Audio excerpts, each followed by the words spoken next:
Box অফিসে আলোড়ন তুলেছিল রণবীর কাপুরের অ্যানিমেল। তবে এই ছবি নিয়ে বিতর্কও কম হয়নি। বলা ভালো, প্রশংসার থেকে বেশি সমালোচনা হয়েছিল ছবিটির। একদিকে রণবীরের উগ্র পৌরুষের প্রদর্শন, সামাজিক দায়বদ্ধতার অভাব, নারী বিদ্বেষী মনোভাব; অন্যদিকে তৃপ্তি ডিমরির নগ্ন শয্যাশয়ী দৃশ্য ইত্যাদি নানা কারণে এ ছবিকে সমালোচনার মুখে পড়তে হয়েছে। ছবি মুক্তির পরে কেটে গিয়েছে একটি বছর, কিন্তু তারপরেও এই ছবি নিয়ে বিতর্ক থামেনি। পরিচালক সন্দীপ রেড্ডি বঙ্গার পাশাপাশি রণবীরের দিকেও ধেয়ে এসেছিল কটাক্ষ। কেমন ছিল সে সকল দৃশ্যের শুটিং, কিভাবে রাজি হয়েছিলেন রণবীর ও তৃপ্তি, এ নিয়ে সন্দীপ রেড্ডি বঙ্গার মন্তব্যই বা কী? চলুন জেনে নেওয়া যাক, এবং আপনাদের সঙ্গে আছি আমি মামুন।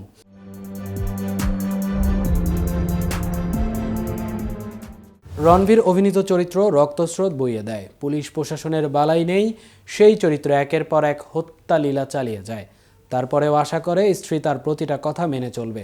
প্রয়োজনে স্ত্রীর শরীরে ক্ষতচিহ্ন তৈরি করে, আবার সেই ক্ষততে নিজেই প্রলেপ লাগায়। আবার পরনারীর শয্যাসঙ্গী হতেও দুবার ভাবেন না।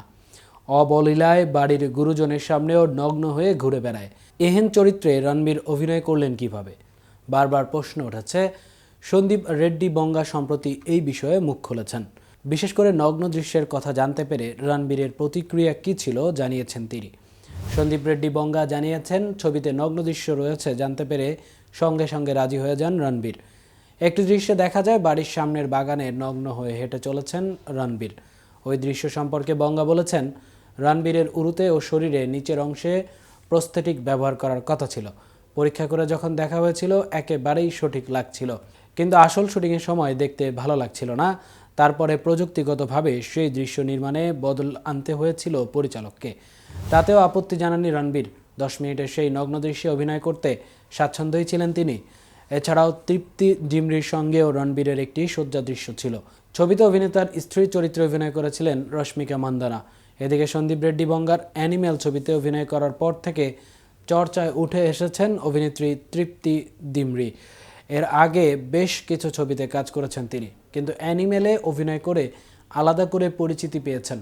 যদিও অভিনেত্রী মনে করেন বঙ্গার এ ছবির থেকেও তার কাছে বেশি চ্যালেঞ্জিং ছিল বুলবুল।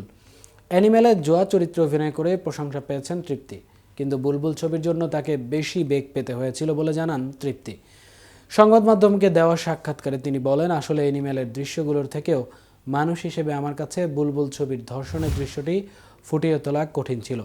অভিনেতা হিসেবে নয়, মানুষ হিসেবে এই চরিত্রটি করতে বেগ পেতে হয়েছিল। ছবিতে ওই দৃশ্যে দেখা যায় শেষ পর্যন্ত চরিত্রটি হার মানতে বাধ্য হয়। এটাই সবচেয়ে কঠিন ছিল আমার কাছে। এই চরিত্রের কাছে অ্যানিমেলের চরিত্রটি কিছুই নয়। রণবীর কাপুরের সঙ্গে অ্যানিমেলে একটি শয্যা দৃশ্য ছিল তৃপ্তির। পরিবার এই দৃশ্য কিভাবে গ্রহণ করেছিল সেই প্রশ্নে তৃপ্তি বলেছিলেন, আমার বাবা মা একটু অবাক হয়েছিলেন। আমার আসলে এমন কিছু ছবির পর্দায় দেখেননি, আর সেটাই আমি করেছি, যদিও ওরা আমার সঙ্গে কোনো খারাপ ব্যবহার করেননি। এই দৃশ্য থেকে তৃপ্তিকে তার বাবা মা বলেছিলেন, এটা তোমার করা উচিত হয়নি, কিন্তু ঠিক আছে, আসলে বাবা মা হিসেবে আমাদের এটা মনে হওয়া স্বাভাবিক। তৃপ্তি জানিয়েছিলেন তিনি কোনো অন্যায় করেননি, সততার সঙ্গে নিজের কাজটুকু করেছেন মাত্র। এই মুহূর্তে তৃপ্তি তার আসন্ন কিছু ছবির প্রচার নিয়ে ব্যস্ত। এই ছিল এখনকার মতো। পরবর্তী ভিডিও দেখার আমন্ত্রণ জানিয়ে এখানেই শেষ করছি। এতক্ষণ কেটিভির সাথে থাকার জন্য ধন্যবাদ।